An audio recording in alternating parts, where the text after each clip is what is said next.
What makes a Sigma male an analytical person? A Sigma male is a very analytical person. He always looks at things with very questioning eyes. He inquires about everything that is presented to him. He challenges every idea that is proposed to him and indulges himself in finding an idea that is more effective. The pursuit of finding answers to complex problems on his own is in a Sigma man's nature. He believes in working for himself and wants to make everyone's life around him easier with his intellect. He wants to use his intelligence and ability to think outside the box for a greater purpose than just satisfying his own ego. It is his nature to examine everything he sees and deduct a conclusion regarding that situation. Whether he likes something or dislikes it, he always has some kind of reason. He always strives to achieve 100% results in everything he does. He does not believe in the narratives that are presented to him. He requires definite reasoning in order to believe something. He analyzes every problem, whether it is a huge loss in his multimillionaire company or the brakes of his car not working properly.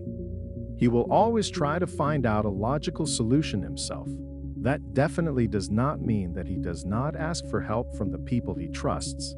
A Sigma will always try to work for the solution himself at first, but when he realizes that the scale of the problem is bigger than he alone can handle, then he asks for help from the people he trusts the most.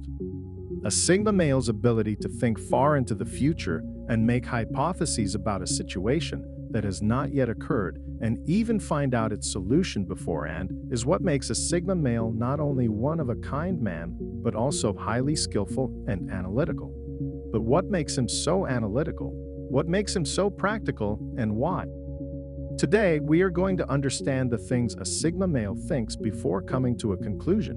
What are the things he keeps in his mind before making his decision? So, let's get started. Number 1 is attention to detail. A Sigma male pays special attention to the details of any situation. He knows and understands the importance of details and how they can change the frame of the entire picture in a split second. He knows that attention to small details is a key factor in making him understand the bigger picture. A Sigma male will always analyze a situation with 1,000% of doubt. This is to ensure that the path he is about to take is in fact right. He knows that skepticism is not bad as it helps in finding a path that is 100% profitable.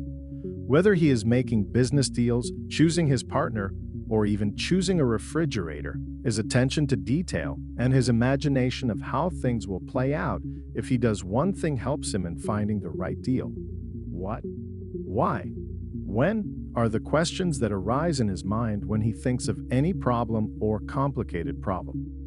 A Sigma male has a distinctive way of thinking that allows him to think outside the box. What others might deem as profitable will not have a Sigma's interest in the slightest, while a Sigma might be passionate about something that others deem as unprofitable. His way of thinking and his analysis makes everyone around him shocked.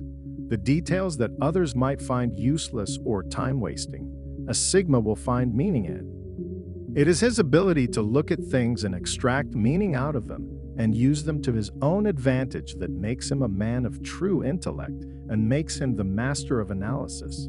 I know I'm going to create you. I know you are going to now kill 50 million people. I haven't created you yet. Haven't done it. I'm chilling. I got decision. Make you or not make you. The second I decide to make you, I know you're going to go and kill 50 million people. Who killed off 50 million people, you or me? Are you hearing what you're saying? Because it's just a matter of choice. For example. No, the choice was mine in the first place. Bro, before you had a choice, I had one. And it was my choice to create you, knowing you're going to kill those 50 million people. I chose that for you. You think an illusion, you chose it for yourself, because you're like, no, I'm my own. But that wasn't just out of vain. I'm saying God chose for the madness to happen. But that wasn't out of vain. That was God's plan. So we did choose it then? That was God's plan, yes. So God chose the madness to happen? No, God knew that by creating Iblis, he would turn against God's will. Yes. And mislead Adam. Yes. Exactly. So then who's to blame? Iblis. God is to blame. No, it's not God's to blame. God is to blame. Who's not in charge? It all starts with God, bro. God had a decision to make. Create Iblis or not create Iblis. That's the only two options.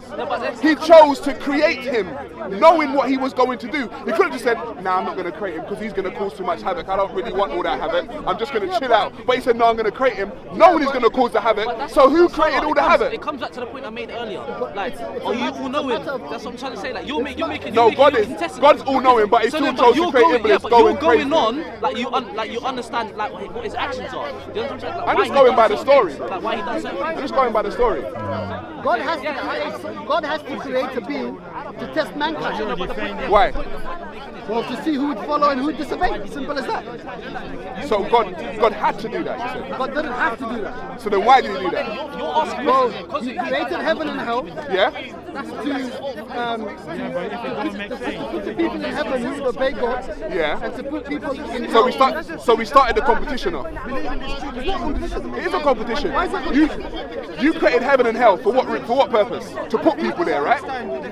And who's going to be the adversary for you to stop people going to heaven and to make people go to hell? Iblis, yes? Yeah, so God started this whole competition off. Why are you saying Of course it's a competition. How many people can we get to heaven? How many people can we get to hell? That's God's competition. God said, I created you as human beings. I've given you a choice. I've given you free will. Either you follow Satan and your own desires, or you follow God's commands. You'll be rewarded. Simple as You're not getting it. Because you're starting your story from number 3, and I'm starting from number 1. I'm starting from the actual beginning. From the actual beginning, if God knew everything, it's all God's fault. Halas. It's not a fault. It's not a fault.